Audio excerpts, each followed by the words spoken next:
His conception was the fulfillment of Isaiah's prophecy. The Old Testament revealed hints of the coming Messiah, but only the book of Isaiah was specific with the details.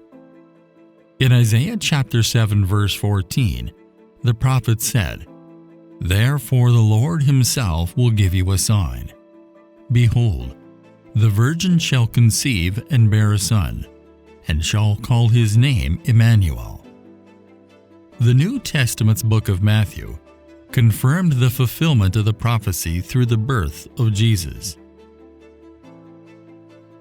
Which Old Testament book did Jesus quote most often? People know certain parts of the book of Isaiah. It is also clear that the book as a whole is not known at all well. This is a shame, for it is the book that both Jesus and the Apostle Paul quote more than any other part of the Old Testament. A number of times during his earthly ministry, Jesus responded to questions with, "It is written," 7 times in Matthew, 4 times in Mark, 5 times in Luke, 1 time in John. In the Bible, we also read of many times when Jesus quoted the truths of God from the Hebrew Scriptures, including, for example, when he explained his reason for using parables to teach. Isaiah chapter 6 verse 9 reads, "And he said, Go and tell this people, keep on hearing, but do not understand. Keep on seeing, but do not perceive." We see this in Matthew chapter 13 verse 14. "And in them the prophecy of Isaiah is fulfilled, which says, Hearing you will hear and shall not understand, and seeing you will see and not perceive." Also, he quotes Isaiah when he rebuked the Pharisees and scribes for their lip service to God. Isaiah chapter 29 verse 13. "Therefore the Lord said, Inasmuch as these people draw near with their mouths and honor me with their lips, but have removed their hearts far from me, and their fear toward me is taught by the commandment of men."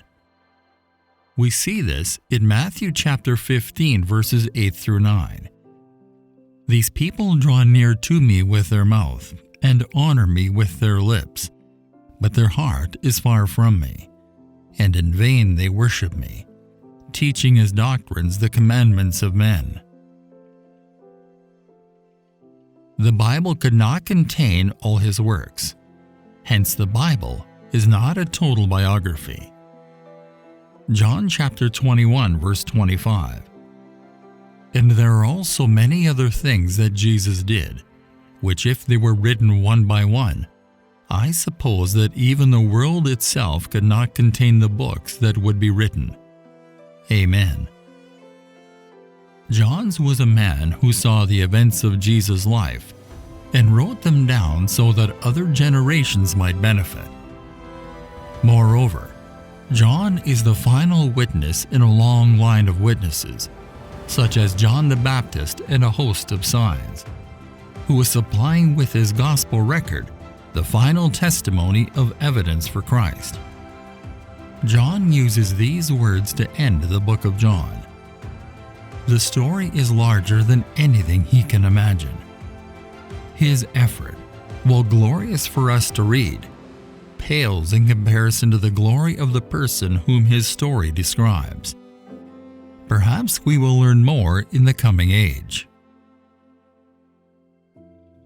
Only 3 people from the Bible, including Jesus, were able to fast for 40 days.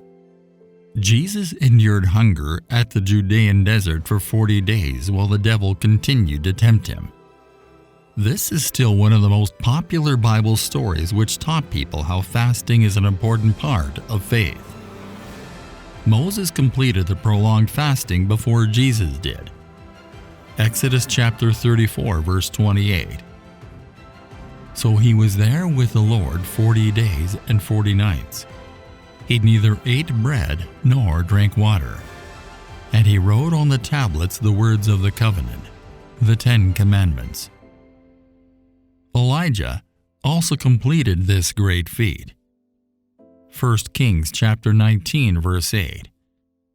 And he arose and did eat and drink, and went in the strength of that meat 40 days and 40 nights, unto Horeb the mount of God. The second miraculous catch of fish in John chapter 21 verses 1 through 14 was the last miracle of Jesus on earth before his ascension to heaven. This miracle occurred after the resurrection. 7 of the disciples were together at the time: Peter, Thomas, Nathanael, James, and John, the sons of Zebedee, and 2 others. Simon Peter decided to go fishing on the lake, and the others agreed to go with him. That night, they caught nothing. Jesus was waiting for them as they rowed toward the shore in the morning, although they did not recognize him. It is the same as if the Lord asked, "Young men, have you anything to eat?" Disappointedly, they answered him no. As far as they knew, he was just a stranger walking along the shore. Yet in response to his advice, they cast the net on the right side of the boat, and lo and behold, a great load of fish, so many that they could not pull in the net. This teaches us that when the Lord directs our service, there are no more empty nets, and he is willing to direct us to them if we will let him. John was the first to recognize the Lord and promptly told Peter.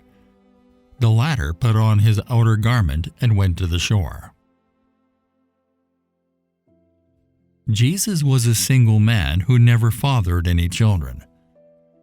According to Christian belief, Jesus remained a single man all his life and didn't have any children, as the Bible is completely silent about his romantic and personal life. Every Bible verse that mentions Jesus' family refers to his mother and siblings, but neither to a wife nor to children. Isaiah also prophesied Jesus' resurrection. Easter is not just hunting colorful eggs from the Easter rabbit, it's a celebration.